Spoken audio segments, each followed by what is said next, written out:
Hello student, I am Ankita Sahu, your teacher.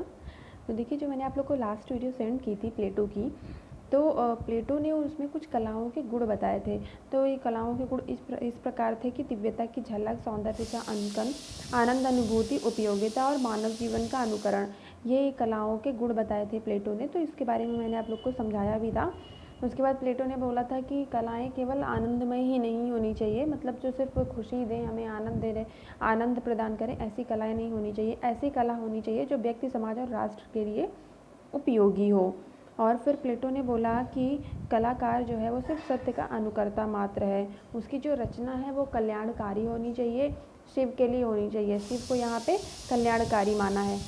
तो प्लेटो ने अपने पुस्तक रिपब्लिक में इन्होंने कला को एक महत्वपूर्ण स्थान दिया है। जो इनकी रिपब्लिक पुस्तक है उसके अंतर्गत जो प्लेटो मानते हैं कि कलाएं जो है वो दोष रहित होनी चाहिए और वो शिव स्वरूप ही होनी चाहिए।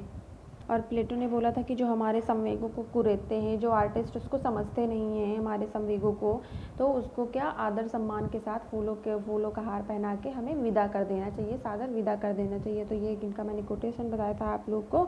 और प्लेटो ने जो है बताया है कि यूनान में जो है आदर्शवाद है, नैतिकता है, तो इसीलिए जो अशुभ विचार हैं उनकी परसेंटेज बहुत कम है, मतलब वहाँ पे अशुभ विचार नहीं के बराबर हैं। प्लेटो ने ये भी बताया था कि नग्न आकृतियाँ शुभ भाव उत्पन्न नहीं करती हैं, वो अपने अपने देखने का तरीका होता है। फिर प्लेटो ने होमर का जो काव्य है, जो होमर ने अपने विचार प्रकट किए, मत प्रकट किए हैं, उसका इन्होंने विरोध किया हुआ है और बताया हुआ है कि इनके जो विचार हैं, वर्णन हैं, वो जो है समाज को बुराई की तरफ धकेलते हैं। फिर मैंने लास्ट में आपको बताया था कि प्लेटो की कला संबंधी एक थ्योरी है। कौन सी थ्योरी थी वो? अनुकृति का सिद्धांत या इमिटेशन थ्योरी ऑफ आर्ट, ये थ्योरी थी। तो मैंने आप लोग को बोला था कि नेक्स्ट वीडियो में आप लोग को बताऊंगी। तो चलिए अब यहाँ पे हम कला का अनुकरण का सिद्धांत पढ़ेंगे। तो देखिए, प्लेटो ने जो है चित्रकला को मात्र प्रकृति का अनुकरण मानते हैं। तो प्लेटो जो है वो मानते हैं कि जो हमारी प्राकृतिक में चीज़ें हैं, तो हम बस उन्हीं को देख के बनाते हैं, उन्हीं को हम फॉलो करते हैं, उन्हीं को हम कॉपी करते हैं।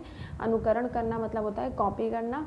आपको मैंने बहुत बार बताया है, लेकिन ये इसमें प्लेटो में जो है, प्लेटो ने अनुकरण वर्ड का बहुत यूज़ किया हुआ है, इसलिए आपको बार बार बताती हूँ ताकि आप भूल ना जाए।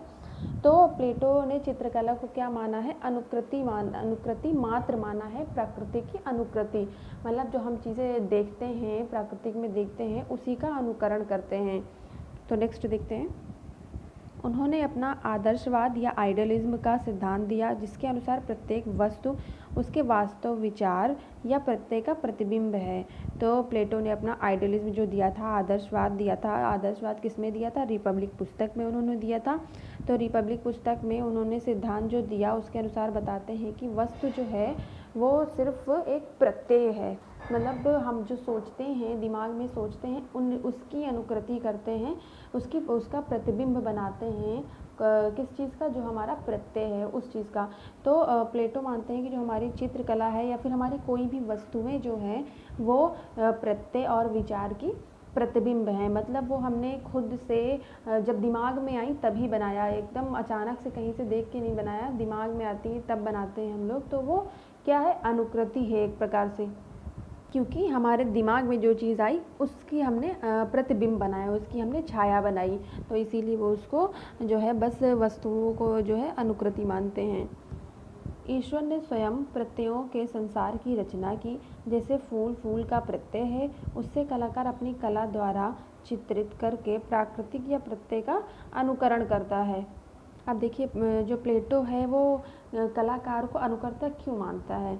देखिए, ये बताते हैं कि ईश्वर ने स्वयं प्रत्ययों के संसार की रचना की, जैसे फूल का प्रत्यय है, तो ईश्वर ने भी तो कुछ सोचा होगा, विचार किया होगा, तभी इस संसार की रचना की उन्होंने। तो ये मानते हैं कि जो फूल बनाया ईश्वर ने, तो जो दूसरा फूल बनाया वो भी उसी फूल का प्रत्यय है, मतलब उसी फूल का प्रतिबिंब है। और कलाकार क्या करता है? उसी चीज़ को कॉपी करता है, उसी चीज़ को चित्रित करता है।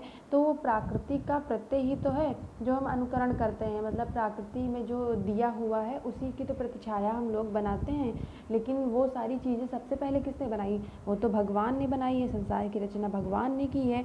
तो जो कलाकार होता है वो मात्र जो है अपने चित्रण में अनुकरण करता है, प्राकृति का अनुकरण करता है, उसके दिमाग में जो विचार या प्रत्यय आते हैं उसका अनुकरण करता है।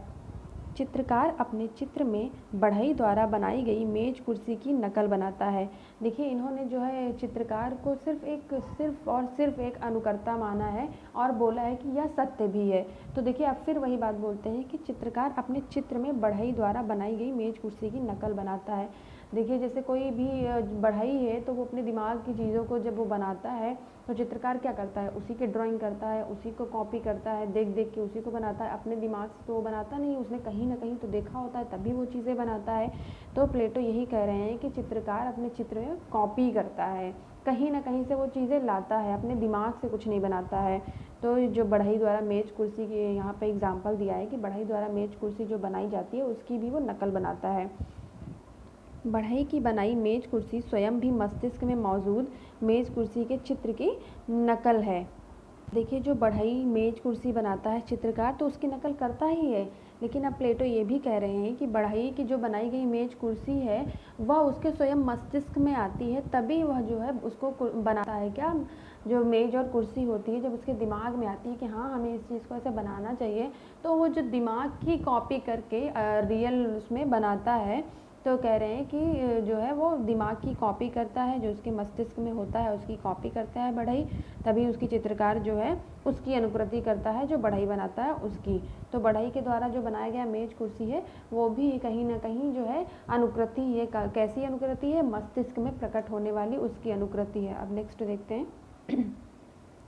अतः कला अनुकरण का अनुकरण हुआ, यह मूल सत्य से 3 गुना दूर हो गया। ऐसी कला न सुंदर होगी न उपयोगी होगी। देखिए जो हम चित्रण करते हैं, कला करते हैं, वो अनुकरण का अनुकरण है। मतलब जैसे कोई चीज़ दिमाग में आई उसको आपने बनाया, कॉपी पे बनाया, फिर क्या किया, कलाकार ने उसको कॉपी किया, तो कला अनुकरण का अनुकरण हुआ। और यह सत्य से 3 गुना दूर है, मूल सत्य से 3 गुना दूर है। तो जो चीज़ें मूल हैं, जो चीज़ें रियल हैं, उनसे वो 3 गुना दूर कैसे हुई, क्योंकि वो अनुकरण करता है मात्र। और वो अनुकरण कैसे करता है, जब किसी के द्वारा बनाई गई चीज़ है तो उसको पहले दिमाग में आई, फिर उसने उसको रियल में बनाया, फिर कलाकार उसकी कॉपी कर रहा है, तो वो अनुकरण का अनुकरण मानते हैं प्लेटो। तो यही बोलते हैं कि जो मूल चीज़ें हैं, जो रियल चीज़ें हैं, वो उससे 3 गुना दूर हैं। और ऐसी कला ना सुंदर होगी ना उपयोगी। तो जब किसी को कॉपी करता है वो चित्रकार, कोई भी चीज़ जब उसके दिमाग में नहीं आ रही है, किसी की कॉपी कर रहा है, तो वो प्लेटो मानते हैं कि ऐसी कलाएं जो है वो ना ही सुंदर लगेंगी ना ही उपयोगी लगेंगी। देखिए जैसे आप भी कुछ आइडिया बनाते हो, लेआउट बनाते हो, तो आपको भी लगता है हाँ ये कितना सुंदर है, लेकिन आप कहीं से कॉपी कर लेते हो, टैग लाइन उठा लेते हो, लेआउट उठा लेते हो पूरा का पूरा, तो उसमें आपका दिमाग कहाँ लगा, वो तो कॉपी किया हुआ है। मतलब जब किसी के दिमाग में आई चीज़ तो उसने बनाया, फिर आपने क्या किया, उसको पूरा का पूरा उठा के आपने ड्रॉ कर दिया, आपने बना दिया, तो वो हमें देखने में अच्छा नहीं लगेगा क्योंकि हम वो ऑलरेडी देख चुके हैं। तो इसीलिए प्लेटो मानते हैं कि कला, ऐसी कला ना हमारे उपयोग में होगी क्योंकि वो ऑलरेडी उपयोग किया जा चुका है। जैसे आप कोई पोस्टर बनाते हो देख के, तो वो तो कहीं ना कहीं उपयोग में होगा ही। अगर आप अपना लेआउट बनाते हो तब वो अनुकरण नहीं माना जाएगा, बस वो आपके मस्तिष्क का अनुकरण माना जाएगा। तो यही प्लेटो कहते हैं कि ऐसी जो कलाएं हैं वो ना तो सुंदर होंगी क्योंकि वो हम पहले भी देख चुके होंगे, और ना उपयोगी होगी क्योंकि वो पहले भी यूज़ की जा चुकी होगी जब हमने पहले देखी। तो इसीलिए ऐसी कला को प्लेटो ने बताया हुआ है।